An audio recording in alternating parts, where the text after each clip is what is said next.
gonna grow up. I'm a Toys R Us kid. They got a million toys at Toys R Us that are...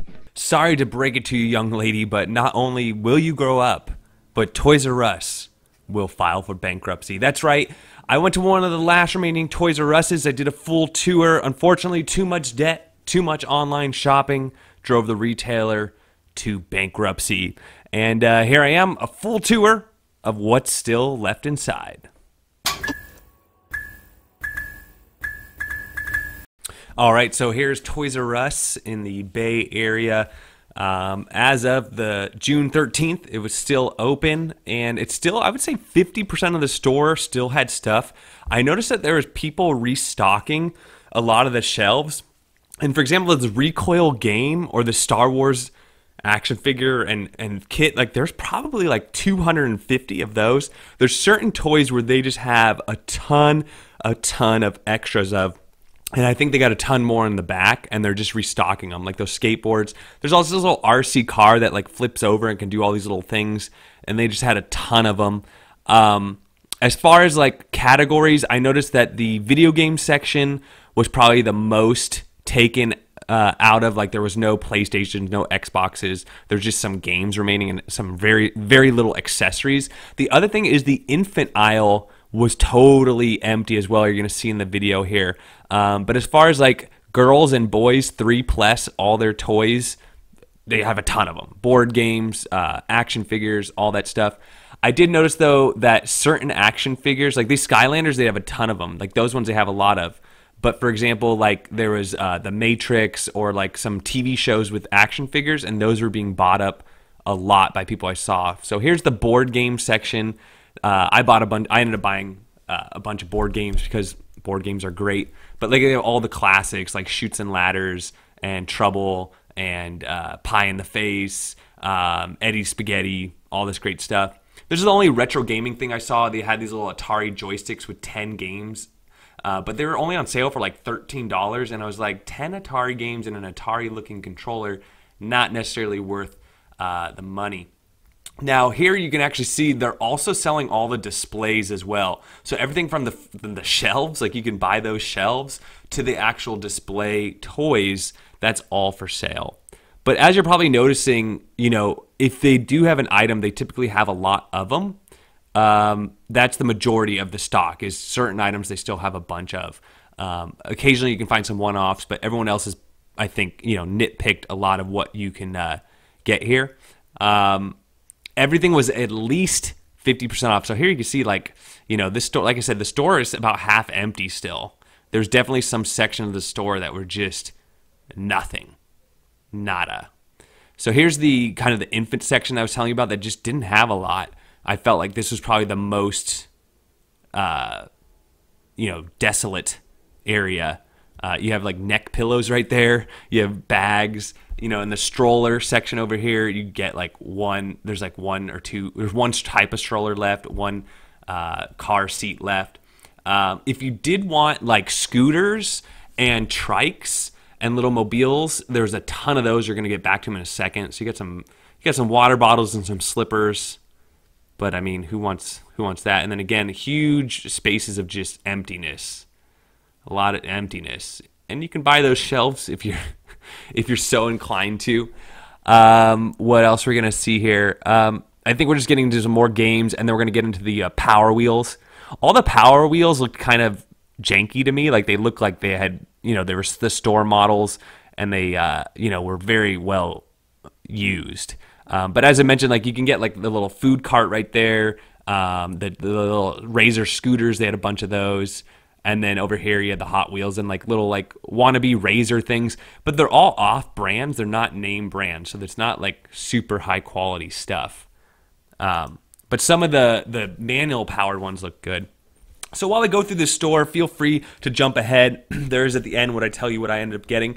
But I want to talk a little bit about Toys R Us and why they failed. So, you know, a lot of people have assessed Toys R Us, and, you know, people have looked at why it failed. And so I think the number one reason that everyone agrees with is they had too much debt. By the by the time the company was approaching bankruptcy in 2017, it had $5 billion in liabilities. And for those people that aren't business students, liabilities is basically money that you owe on. Maybe you what happens is, like, when Toys R Us gets toys, sometimes they might not even pay for them ahead of time. They'll pay for them on account, so they might have like 90 days or 180 days to pay back for those toys. But it could be other things like rent, things like that they just owe money on. The other thing was terrible timing. Evidently, they filed for bankruptcy in September, and a lot of people said that if they were just able to wait 3 more months and wait for the Christmas season, they could have gotten out of it. The third reason I hear a lot is that Amazon, and everyone would probably agree as well, is Amazon and Target, they started deep discounting, especially in the toy aisle, to compete with Toys R Us. And so, they have to make a profit as well. So they were probably looking at different things and thinking, like, to be competitive. And Toys R Us got burned by that, burned from Amazon, burned from Target. And to be honest with you guys, I'm part of the problem. I'm part of the problem. I don't think I've been in a Toys R Us for a few years now, because that's exactly it. Is, if it was a board game or something I need, I'd probably just go and get it at Target when I'm there anyway, so I don't have to go to a separate store. But I did buy on Toys R Us's website. I would say that. I think I bought at least twice in the last year or two from the Toys R Us website. So it was good that they did their e-commerce. But again, the e-commerce is really competitive. So as you see, more empty shelves. And then one other reason I was reading up on was that suppliers were getting skittish. So people like Star Wars and Lego and all these brands and companies that supply merchandise to these stores, they all started there's a lot of rumors that, hey, Toys R Us is not doing so great. And so, usually what happens in bankruptcy is you liquidate everything you have, all the assets. You try to get as much cash as you can. And then there's like a pyramid of who gets paid first. And suppliers are usually not at the top of that pyramid. So if Toys R Us owed you money and you were like Lego or you were Play-Doh or someone like that, you could literally be left with unpaid bills. So if I was Play-Doh, I would also be concerned as well. And if you were not concerned, you may have just gotten burned. These were you're seeing in the video here, those were the RC cars I was telling you about. There's a ton of.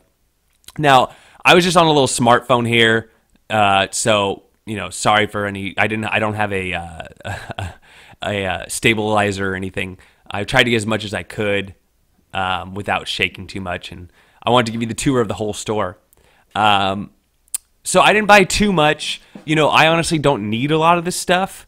If I needed more stuff, I would definitely consider it.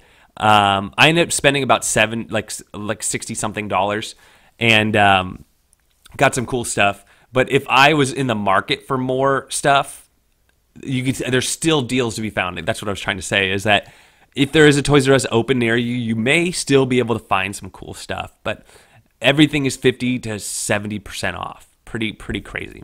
So that's Toys R Us. It's a sad day, especially because kids are never going to be able to be a Toys R Us kid anymore. But that's how the cookie crumbles.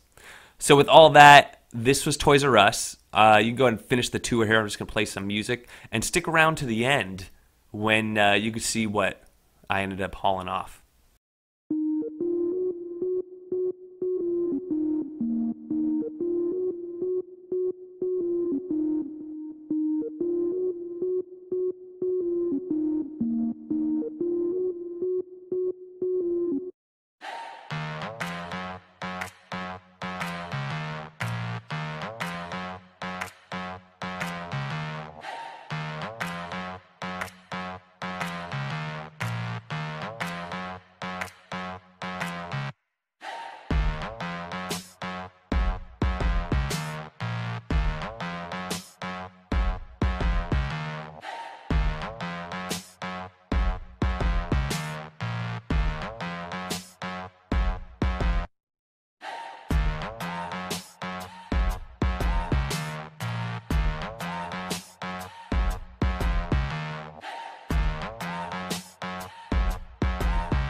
Sheila, are you excited? Huh? You excited? Oh, look at that. You're gonna show off the new crib to everyone? You're like, I'm excited too. It's gonna be great. Yeah, so we got a bop it. We got the classic crayons. We got the original pie in the face. Then we got some Play-Doh for some kids' birthdays coming up. Play-Doh kitchen. And then pie in the sky, high. And I guess this one, it stands like 3 feet tall. Pretty crazy. And then I got posters. I got Coco.